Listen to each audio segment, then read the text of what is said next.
வணக்கம் friends, welcome to சுவை eats. இன்றைக்கி நம்ம சேனலில் ரொம்பவே ஃபேமஸான ஒரு ஸ்ட்ரீட் ஃபுட் ரெசிபி தாங்க பார்க்க போகிறோம். ரோட்டு கடை காளான் எப்படி பண்ணுறதுன்னு பார்க்க போகிறோம்.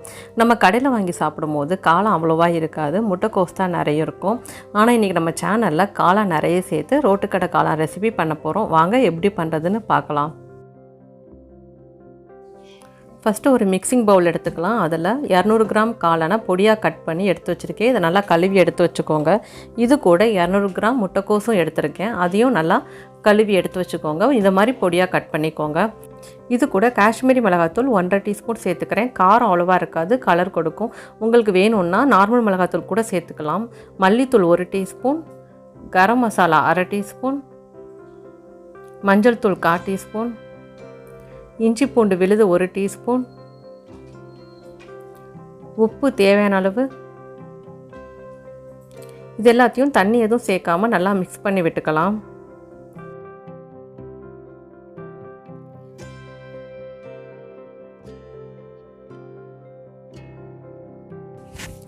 இது கூட மைதா மாவு 1/2 கப் 125 கிராம் அளவு எடுத்திருக்கேன்.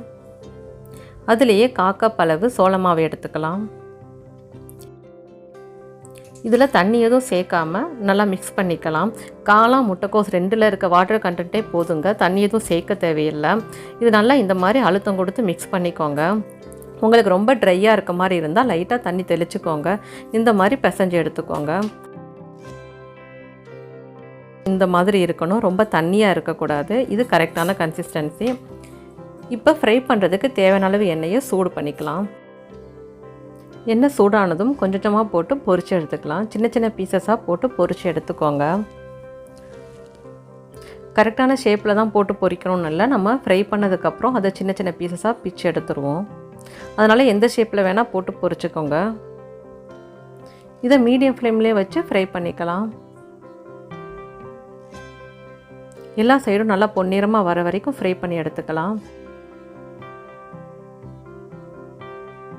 இப்போ பாருங்கள், கலர் சேஞ்ச் ஆகி நல்லா கோல்டன் கலரில் வந்துருச்சு. இப்போ இதை எடுத்துடலாம்.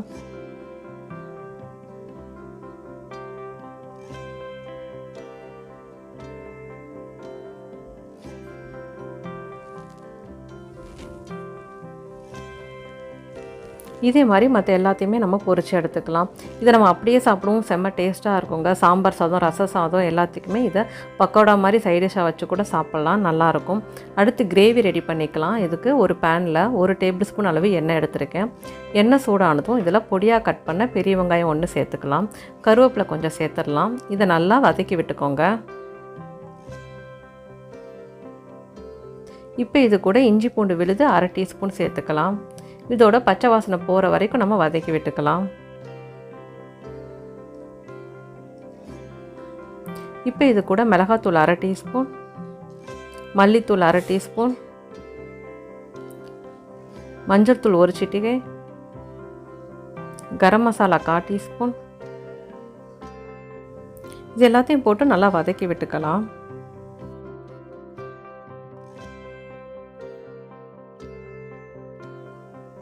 இப்போ இது கூட tomato sauce 2 teaspoon, soya sauce 2 teaspoon சேர்த்துடலாம். சேர்த்துட்டு இது எல்லாத்தையும் மிக்ஸ் பண்ணி விட்டுக்கோங்க.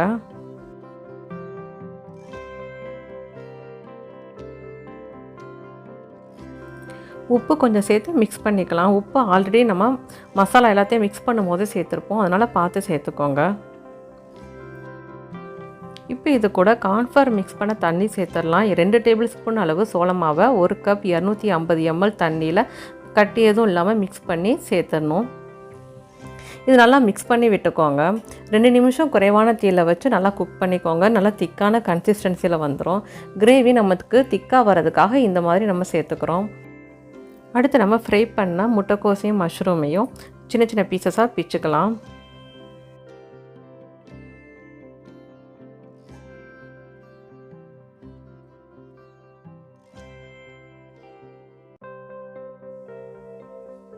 இப்போ நம்ம இதில் ஃப்ரை பண்ணி வச்ச முட்டைக்கோஸ் மஷ்ரூமை சேர்த்துடலாம்.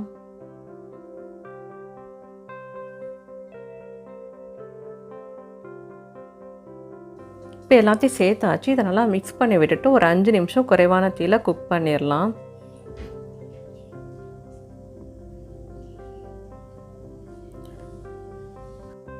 கரண்டிலே இந்த மாதிரி லைட்டாக அமுத்தி விட்டுக்கோங்க.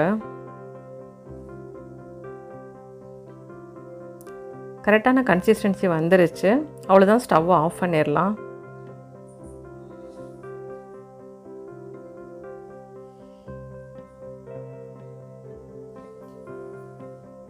கார்னிஷிங்காக வெங்காயமும் மல்லியும் சேர்த்துடலாம்.